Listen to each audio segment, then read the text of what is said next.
Hello students, हमने अपने पिछले अध्याय में सामाजिक विचारक मैक्स वेबर की सामाजिक क्रिया का अर्थ, सामाजिक क्रिया की विशेषताएं तथा मैक्स वेबर द्वारा बताई गई सामाजिक क्रिया के विभिन्न प्रकारों के बारे में जाना था। आज हम जानेंगे मैक्स वेबर द्वारा सामाजिक क्रियाओं को समझने की विधियां या निर्वचनात्मक बोध के बारे में। वेबर के अनुसार सामाजिक क्रियाओं की प्रकृति दो प्रकार की हो सकती है।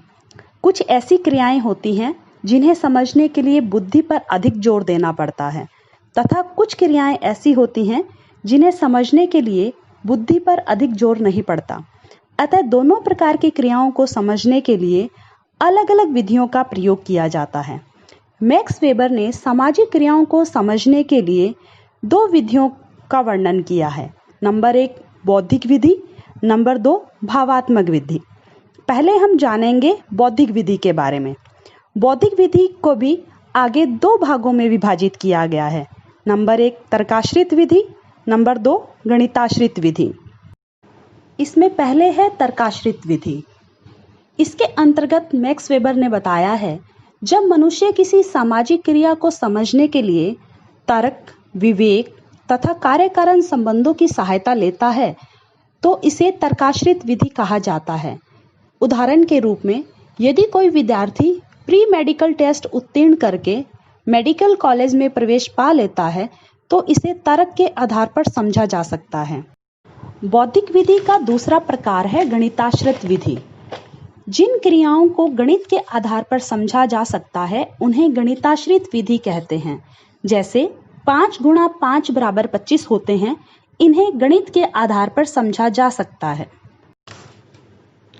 मैक्स वेबर ने सामाजिक क्रियाओं को समझने की विधियों के अंतर्गत अगली विधि भावात्मक विधि बताई है। वेबर के अनुसार मनुष्य सामाजिक प्राणी होता है जिसकी कई क्रियाएं भावना प्रधान होती हैं। इन्हें केवल भावनाओं के आधार पर ही समझा जा सकता है। यह विधि भी दो प्रकार की होती है। नंबर 1 प्रत्यक्ष अवलोकन विधि और नंबर 2 व्याख्यात्मक विधि। सबसे पहले हम प्रत्यक्ष अवलोकन विधि के बारे में जानेंगे। इसके अंतर्गत वेबर बताते हैं, कई क्रियाएं अवलोकन के माध्यम से आसानी से समझी जा सकती हैं। जैसे किसी मैच में हासिल की गई जीत की सामाजिक क्रिया को हम भली भांति तरीके से उस मैच के लिए की गई तैयारी, खिलाड़ियों के पारस्परिक सहयोग तथा विजय प्राप्त करने तक की क्रियाओं को अवलोकन के माध्यम से जान सकते हैं। भावात्मक विधि की अगली विधि आती है व्याख्यात्मक विधि। मैक्स वेबर इसके अंतर्गत बताते हैं, कुछ भावात्मक सामाजिक क्रियाओं को जानने के लिए उनकी व्याख्या करना आवश्यक होता है। ये क्रियाएं अवलोकन द्वारा समझ में नहीं आती। जैसे किसी विद्यार्थी द्वारा कठोर परिश्रम करने पर उसकी व्याख्या करके यह निष्कर्ष निकाला जा सकता है कि वह परीक्षा में अच्छे अंक प्राप्त करके उच्च पद पाने और अच्छा जीवन साथी प्राप्त करने के लिए ऐसी क्रियाएं कर रहा है। इस प्रकार मैक्स वेबर ने सामाजिक क्रियाओं को समझने की विधियां या यूं कहें निर्वचनात्मक बोध की व्याख्या की है। इस प्रकार हमने सामाजिक क्रिया का अर्थ, सामाजिक क्रिया की विशेषताएं एवं सामाजिक क्रिया के प्रकार तथा मैक्स वेबर द्वारा सामाजिक क्रिया को समझने की विधियों के बारे में जाना। इस प्रकार सामाजिक क्रिया का सिद्धांत मैक्स वेबर ने प्रतिपादित किया है, परंतु कुछ विचारकों ने मैक्स वेबर के सामाजिक क्रिया सिद्धांत की आलोचना की है। यहाँ हम विभिन्न विद्वानों द्वारा इस सिद्धांत की गई आलोचनाओं के बारे में जानेंगे। नंबर 1 नकारात्मक विश्लेषण। वेबर ने इस सिद्धांत में इस बात पर जोर दिया है कि कौन सी क्रिया सामाजिक क्रिया नहीं है, जो सामाजिक क्रिया सिद्धांत का नकारात्मक विश्लेषण प्रस्तुत करता है। नंबर 2 त्रुटिपूर्ण वर्गीकरण। मेलेनबॉक ने जर्मन फिलॉसफी में वेबर के सामाजिक क्रिया वर्गीकरण को गलत बताया है। मूल्यांकनात्मक क्रियाएं अस्पष्ट है क्योंकि इनके पीछे कोई उत्प्रेरणा नहीं है। मैक्स वेबर के सामाजिक क्रिया सिद्धांत की आलोचना करते हुए कोहन ने इसे व्याख्यात्मक सिद्धांत नहीं होना बताया है।